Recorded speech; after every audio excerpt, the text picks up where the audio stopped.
The JFK 35 podcast is produced by the JFK Library Foundation and made possible with the help of a generous grant from the Blanche and Irving Laurie Foundation. In the state of Georgia, where there's currently a hand recount being done, Joe Biden is the apparent winner. Again, Joe Biden, the apparent winner in Georgia. In the 2020 election, the United States saw the highest voter turnout in decades, surpassing turnout in 2008 and even the 1960 election. According to the U.S. Election Project, almost 158 million ballots were cast, meaning that 2/3 of eligible voters voted. To make sure voting was safe during the pandemic, voters in many states had the chance to vote by mail or vote early. And in red states that turned purple or even blue, this increase in turnout was partially due to years of voter mobilization to bring more Black and brown voters, who have been historically disenfranchised, to the polls. We'll speak with one of the people who's been on the front lines of that movement, former minority leader in the Georgia House of Representatives, and founder of voter mobilization nonprofit Fair Fight, Stacey Abrams. That conversation, plus a brief look at the state of voting and civil rights in the Kennedy era, up next on this episode of JFK 35. And so, my fellow Americans, ask not what your country can do for you, ask what you can do for your country.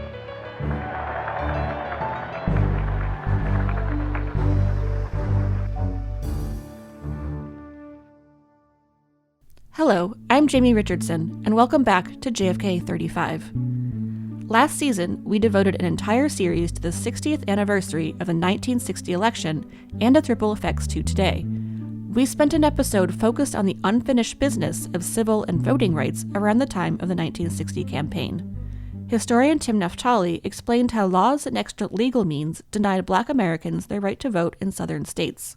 There was a literacy test. And that test was completely arbitrary. It wasn't state set. It was the local poll administrator would decide what test to give you. And of course, they would play a game.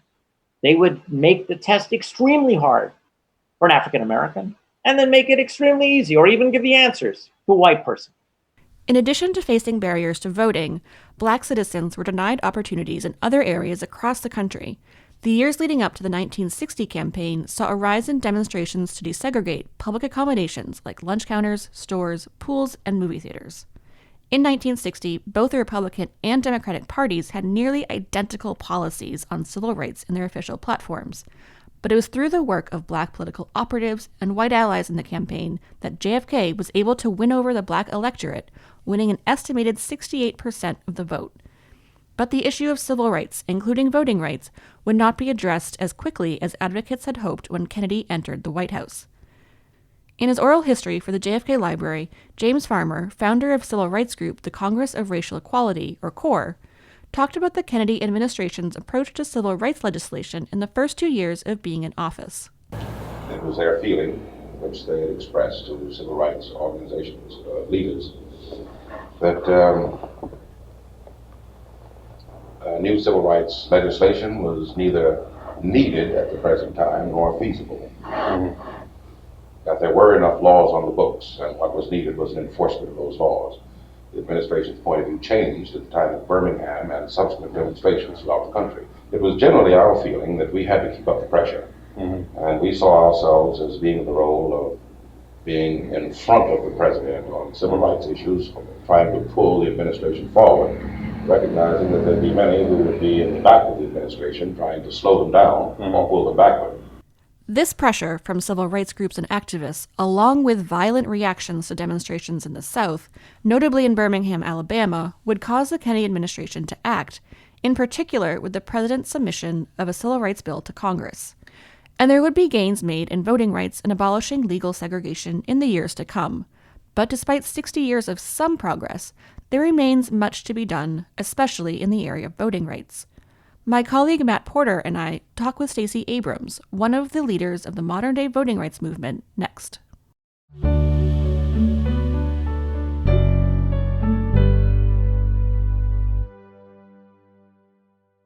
The fight for expanding voting rights in America has been a long road and continues today. Joining us is one of the leaders in the modern-day voting rights movement, Stacey Abrams. Our guest led a movement to rebuild the Democratic Party as the minority House leader in the Georgia General Assembly. She also ran for governor in Georgia in 2018, where she faced unprecedented voter suppression tactics employed by her opponent, Brian Kemp, who served as the Secretary of State at the time. Now she leads the nonprofit voter mobilization organization Fair Fight, which helped mobilize voters in 2020, where Democrats swept the presidency and 2 key Senate runoffs in Georgia. Leader Abrams, thank you for joining us. Thank you for having me. So, Leader Abrams, we want to talk today about your tremendous work getting out the vote, not only in Georgia, but also working overall with trying to get out the vote with your groups Fair Fight and Fair Count. Just to begin, you were elected minority leader or named minority leader in 2011, and one of your goals was to sort of reorganize the voter base in the Democratic Party in Georgia. Why was that a big goal for you, and what were the reasons that you went about doing that? I stood for leader at the end of 2010 after the November 2010 election cycle, which shellacked Democrats. We lost every statewide office that we held. The Senate was 2 votes away from a superminority. The House wasn't that much further away. We were heading into a redistricting year. And so I thought that would be a great year to be in charge. And so I stood for leader. And when my colleagues elected me to serve as the minority leader in the House, part of my mission was to assess where we were and figure out how we could actually achieve majority. But part of the responsibility, and I said this to my colleagues, was we had to understand what it meant to be an effective minority because we were going to be there for a while. And one of my pitches was, look, I've been a minority for a very long time. I am really good at it. And there are specific ways you have to think about navigating when you are out of power, but you still have responsibility. My mission was to build a cohort both within the caucus and eventually through the state party that could really emphasize democratic values, a belief that education should be public and accessible and that the quality of that education shouldn't differ based on your zip code, a belief that economic security was best achieved when people made a livable wage and when workers' rights were protected. A belief that we had this shared responsibility, whether it's for healthcare access or for returning citizens who were coming out of our incarceration system, which at the time had the 4th highest incarceration rate in the nation, even though Georgia was only the 8th largest state. And so for me, it was about the real politic of how people's lives were being led, but the political strategy of how do you put people in positions of power who can actually change the dynamic. And so my mission was to look at the data, look at the numbers, and figure out what that path would be. And so began our 10-year plan. In the next couple of years, I met Lauren Grow-Wargo, who served as consigliere and thought partner. She actually was the ED of the New Georgia Project, which was one of my initiatives. But overall, it was how do we build a path to power over the next decade that would restore a sense of progress, but also carry with it policies that could improve the lives of Georgians. Thank you, Leader Abrams. And as you were building this new base and revamping the Democratic Party in Georgia, were there any election issues you found, and who did you work with to address them and build the coalition that would ultimately be successful with the 2020 elections? I started working on voter registration efforts when I was 17 as a freshman in college at Spelman College in Atlanta. So I'd had long-term focus on voter expansion. And from 1991 through 2013, voter expansion was really the name of the game. How do you get more people to participate in the process and leverage the power they have? But in 2013, the Supreme Court under John Roberts eviscerated the Voting Rights Act by essentially invalidating the use of Section 5. What that meant in Georgia was that the protections that we had enjoyed, or enjoyed is the wrong word, the protections we needed for 50 years after more than 150 years of being kept out of the process, those protections disappeared. And the fight shifted from how do I get more people to participate to how do we stop voter suppression? How do we stop the raising of new barriers. And that required two different coalitions. When you're expanding the right to vote, you're really talking to people about using power they already have and ensuring they understand it. When you're doing voter protection, you've got to still convince people to vote, but you also have to make it possible for that to happen.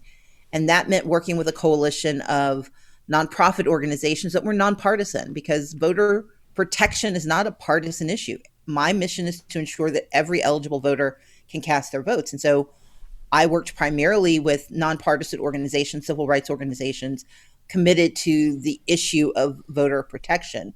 But layered on top of that was a very specific attack that was being waged against people of color in the state of Georgia. And so that meant being more partisan in some of the work that we did, because they were clearly targeting voters that they thought would vote Democratic. But that also required that as a member of the state legislature, I had to fight against aggressive voter suppression legislation. By and large, I was successful. We were successful as a caucus, but there were a number of opportunities for voter suppression that could be done administratively, which is what Brian Kemp, as Secretary of State, took advantage of. Or there were bills that passed that further cemented the suppression and antagonism that was being espoused by the Republican Party in Georgia. And there was a lot of voter suppression going on, as you realized, particularly as you started to run for governor in 2018. Do you want to talk to us a little more specifically about the types of techniques you were seeing, particularly as you were trying to test out your new expanded coalition in 2018? Sure.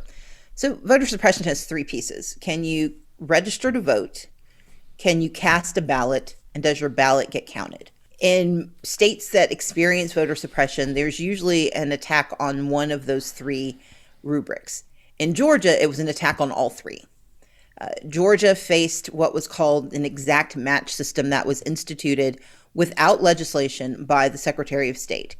It had been initiated by Karen Handel, who had been the previous Secretary of State, the first Republican to hold that office in the 20th and 21st centuries. She had attempted to institute this system and was told by the Obama administration's Justice Department that it was racially discriminatory, because what the system said was that when your information was being input into the registration system, it was going to be matched to another database, either the Social Security Administration or the state's DMV.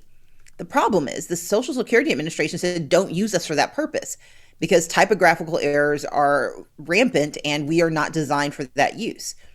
The challenge with the state DMV was that one basic example is that if you have a last name that is DU and then Lach, LACH, and you separate it, DU space LACH, in Georgia, it is unlawful, or it is not administratively possible for the DMV to give you that space. They compress the words together.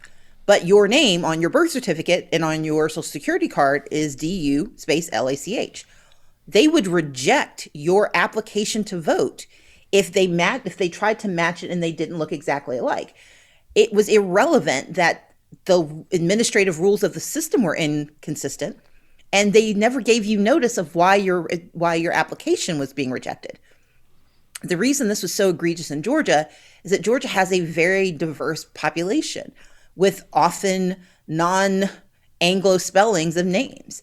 And so when this data is being input, when people are typing, if you have a last name that is non-Anglo or that has a hyphen if you're a woman, the likelihood of getting your application rejected was incredibly high. And by the time we got to 2018, of the 53,000 applications that were held hostage by the system in 2018 alone, 70% were from African Americans and 80% were from people of color. Another example, so that's could you register?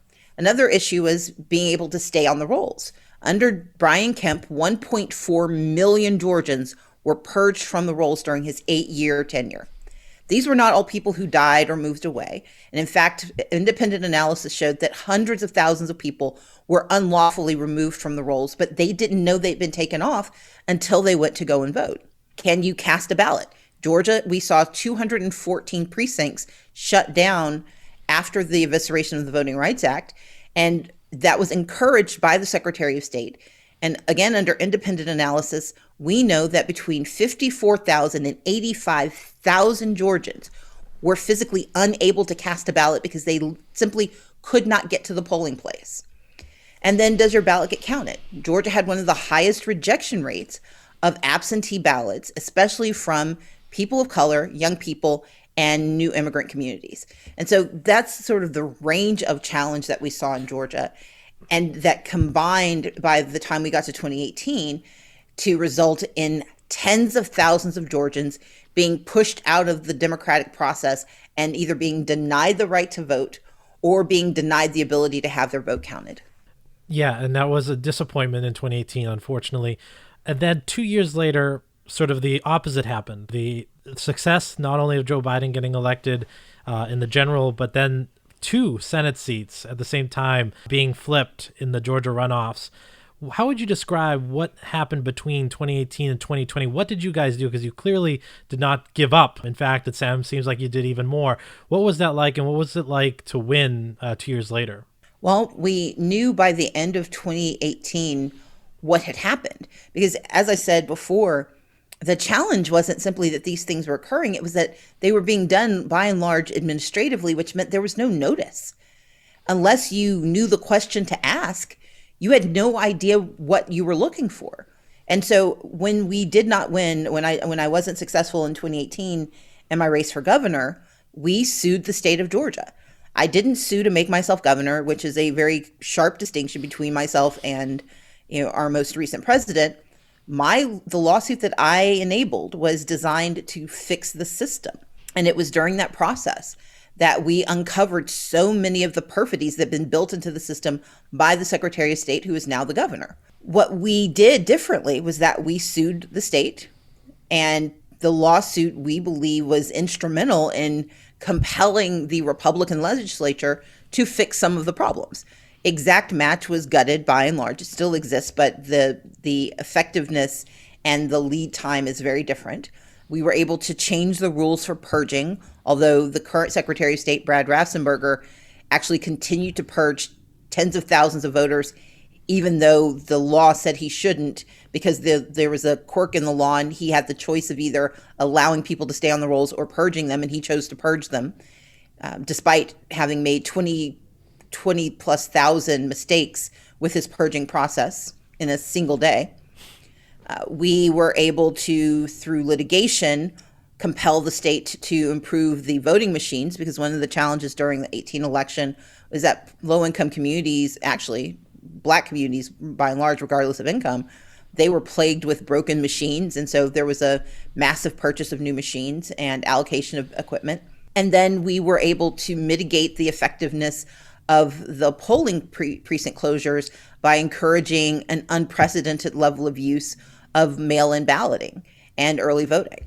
And so between litigation changes, advocacy work, and simply an aggressive and unrelenting outreach to voters, not just in the last 2 years, but over the last decade, we were able to transform the electorate. And the metric I'll use there is that in 2018, despite all of the challenges we faced, in what was a midterm election in Georgia, we had nearly 4 million voters voted. On the Democratic side of the aisle, which is largely the side that is impacted directly by voter suppression, because voter suppression tends to target people of color, young people, and the poor. In 2014, the gubernatorial candidate secured 1.1 million votes. In 2018, I secured 1.9 million votes. And that happened in no small part because we were able to galvanize voters who had never participated in midterm elections. And so by the time you get to 2020, to the race for president, we had seen not just growth, but astronomical increases on both sides. But the composition on the Democratic side was more racially diverse and more intentional, because when we needed them to come back out for the runoff, we increased the seismic shift in communities that had largely stayed out of the election. And so I would say that success was a combination of long-term effort, but also a strong effectiveness of voter mitigation. And the last thing I'll say is that we were also able, through litigation, to change the rules regarding absentee ballots which meant not only did we increase the number of people who were using them, we created uniformity in how people could fix any mistakes, which is called curing. And that was, lambasted by Donald Trump as some kind of, shenanigan. And it was actually simply saying that it didn't matter which county you lived in, you should have the same right to fix your ballot. Because for years, if you lived in predominantly white, wealthier counties, you were able to fix mistakes. But if you lived in low-income communities, or if you were a person of color, you were largely not given that availability. And so we were able to really mitigate voter suppression in dramatic fashion between 2018 and 2020, which is why there are now dozens of bills moving through the Georgia legislature to reverse our success. And we'll get to what's happening now with kind of restricting voting rights. But thinking about the success you've had over the past, many, many years, what can the rest of the country, and even especially red states with large underrepresented populations, what can they learn from your work from Fair Fight and the other Georgian activists and voting rights folks? What can they learn from this? Part of what we did with Fair Fight starting in 2019 was that we expanded to 20 states. We were in the North, we were in the Midwest, we were across the Sun Belt, we were in states that had faced voter suppression. And I think the first reality is that you have to believe that voter suppression can exist anywhere. It is not endemic to the South. It is not a singularity. It is a tactical maneuver leveraged by partisans in order to protect their power. And we were very successful by helping support voter protection teams across the country. We saw real change in the turnout and success rates in Michigan, in Wisconsin, in Arizona, in Pennsylvania. And so I think it's really important to note that that was one of the pieces that we saw play out across the country as a metric of success. The second is that if you're in a red state or a state that is more purple than blue, it's a longitudinal process. I started working on this idea in November of 2010. I was able to build a partnership, as I said, with the brilliant Lauren Growargo in 2011, 2012. And we built operational support across the state by investing resources, investing time, but also having a shared understanding of the goal. Too often there's an assumption that because something is important to me, it must be important to others. And we never leaned into that idea. We were always very thoughtful about saying, here's the plan, here's why it's the plan, here's how much the plan will cost, and here's how we can make it work. When I launched the New Georgia Project in 2014, it was the single largest voter registration effort in modern history in Georgia. Over the first year, we collected more than 87,000 registrations. But the first thing we did, the first $250,000 we raised, we gave to other organizations. So it wasn't enough to say we're in this together, because we were able to leverage a platform that others didn't have. It was our responsibility to then invest in those smaller groups, to invest in and create access for them. Because there's no one organization or one person that's going to save your state. This is a collective responsibility, it is a collective action. And so you've got to be in it together. Now, people are going to play at different weight classes. They're going to have different capacities, and they're going to have competing interest. And I think the most important piece for me was that I always had to remember that even when I was the target of the angst and anger, that sometimes it was about me personally, but often it was about fear of the unknown versus comfort with the existing, even if the existing wasn't what you wanted. And so my responsibility, both as the elected leader, but also as an activist who believed in this possibility, was the patience of people's changing minds, the patience of their doubt, and a willingness to continue to tell my story and to tell our story and to provide transparency and proof to get it done. And so it's investment, it's patience and longitudinal planning, and ultimately it's about recognizing you have to go together. You cannot get this done alone. And, certainly your Republican colleagues across the aisle have noticed your work. As you mentioned, we're seeing a lot of bills across the country sort of in that view of saying they want to stop or protect voter fraud. We're seeing bills that you would point out are more voter suppression bills. We've even seen in the news this month that ousted Senator Kelly Loeffler wants to create sort of the anti-fair fight with a group that she says will organize Republican voters in droves. What is your response to the reaction to the 2020 elections with all these bills coming out? In 2019, I did two things. I wrote a book called Our Time Is Now, Power, Purpose, and the Fight for a Fair America. And I produced a documentary called All In, the Fight for Democracy. In both of those offerings, the mission was to make certain people actually knew what was happening. Because voter suppression is, or had been, an obscurity. People who have never had a problem with voting dismissed out of hand the likelihood that people could have a problem with voting. If you are used to walking into your precinct and it taking 5 to 7 minutes, it is anathema to you. In fact, it's sometimes unbelievable that someone could have to wait 8 hours in order to use the same process. That if you have always had your driver's license because you got it when you were 16, it is almost impossible to imagine the plight of Native Americans who were being denied an ID with their address because the state that required the ID with an address refused to provide the address, and that the law permitted that.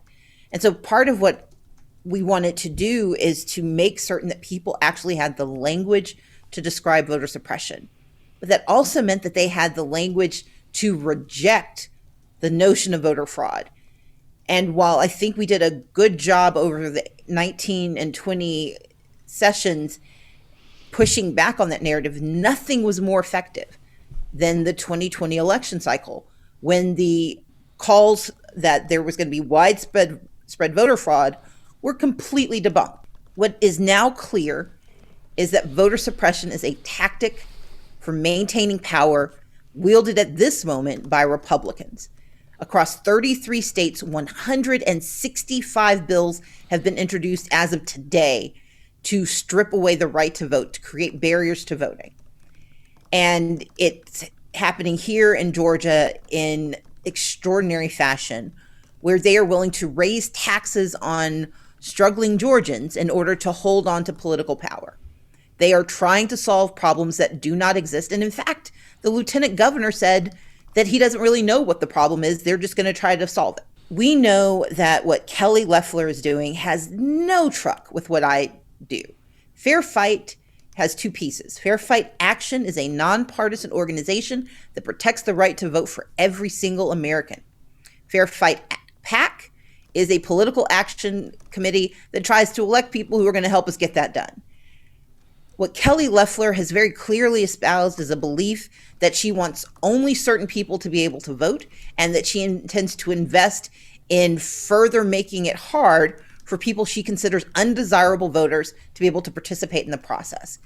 The cheapness of that political strategy, this notion that you cannot win on the quality of your ideas, therefore you can only win and be successful by subjugating your fellow citizens and treating them as less than, is beneath the quality of leadership that we deserve in the United States from anyone who claims to stand for our values. More than anything, I'm a citizen first, and my job is to make sure anyone who is eligible to vote can vote, including Republicans, including independents, including people whose belief systems are wholly incompatible with my own.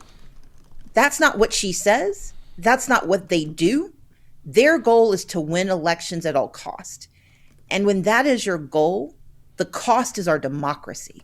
For a party that likes to thump its chest about its commitment to patriotism, I can think of nothing less patriotic than a willingness to strip your fellow citizens of their right to participate in our democracy.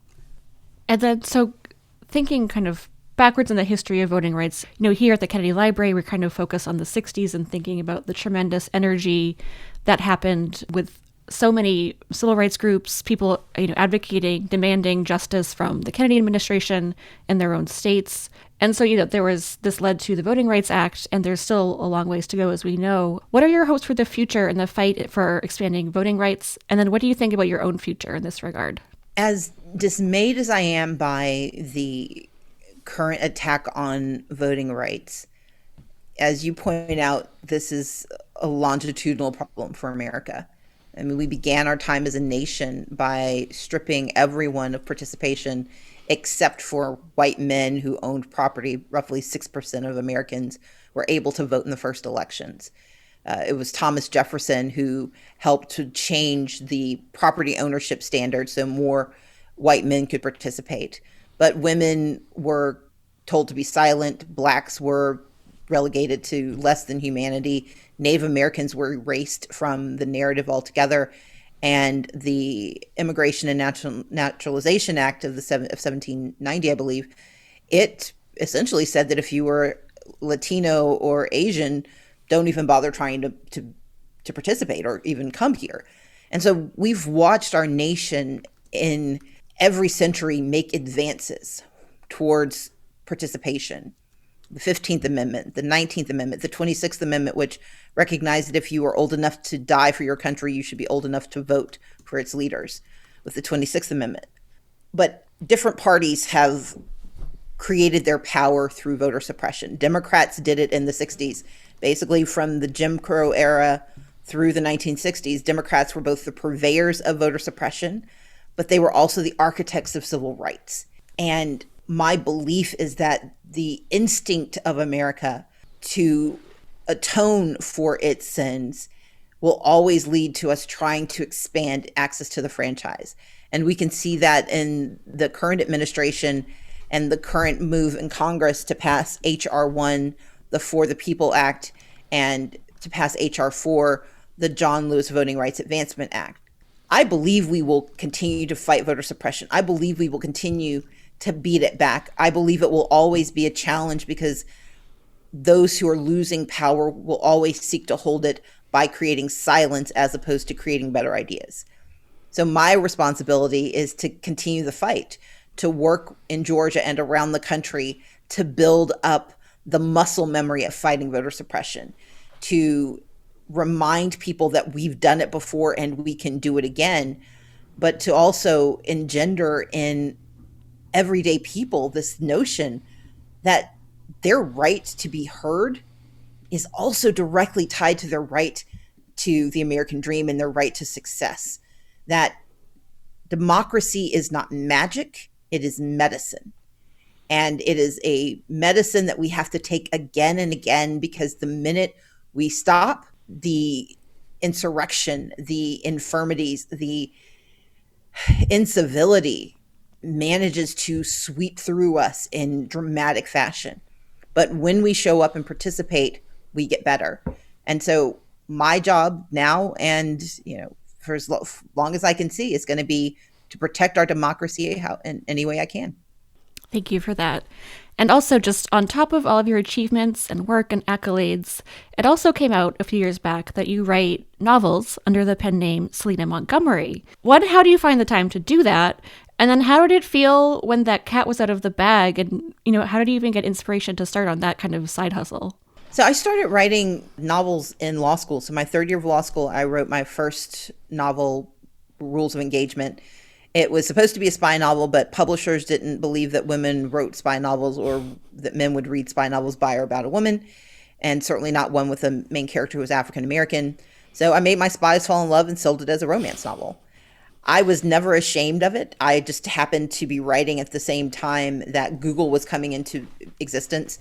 And I was also publishing at the same time my thesis on the operational dissonance of the unrelated business income tax exemption. And then, those are not exactly compatible thoughts for most people. But I loved writing, and it was indeed a side hustle. I had a lot of school debt and a lot of obligations. And luckily had an opportunity. Once I wrote my first book, I always had a contract. So I wrote 8 novels as Selena Montgomery, because once I started writing as Selena came into her own space. But my face was always on the books and my name was inside. I just kept the identity separate. When I started writing nonfiction, first Lead from the Outside and then Our Time Is Now, I put my name on the book, in part because those were very clearly stories about my journey, but also my musings on politics and power and success and business development. So a range of issues that also were part of me. And then I actually am coming out with my first legal thriller in May, and that will be under my own name. So it's the first time my fiction will be in my name. That's excellent. Congratulations on not only that, I guess, which is very exciting. And so if anybody needs any book recommendations, we have fiction and nonfiction here. And so Leader Abrams, we truly want to thank you so much for taking time to speak with us about this incredibly important issue for our nation. And we wish you all the best and look forward to future successes and, doing what we can. Thank you.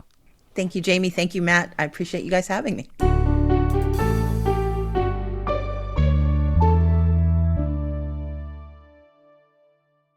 Thank you for listening to this episode of JFK 35, a podcast from the JFK Library Foundation. We hope you enjoyed this episode. Visit our podcast page at jfklibrary.com/JFK35, where we'll have more information on topics mentioned in this episode, including James Farmer's oral history and more information on voting rights in the Kennedy administration. If you have questions or story ideas, email us at jfk35pod@jfklfoundation.org or tweet at us at JFK Library using the hashtag JFK35. If you liked what you heard today, please consider subscribing to our podcast or leaving us a review wherever you get your podcasts. Thanks for listening and have a great week.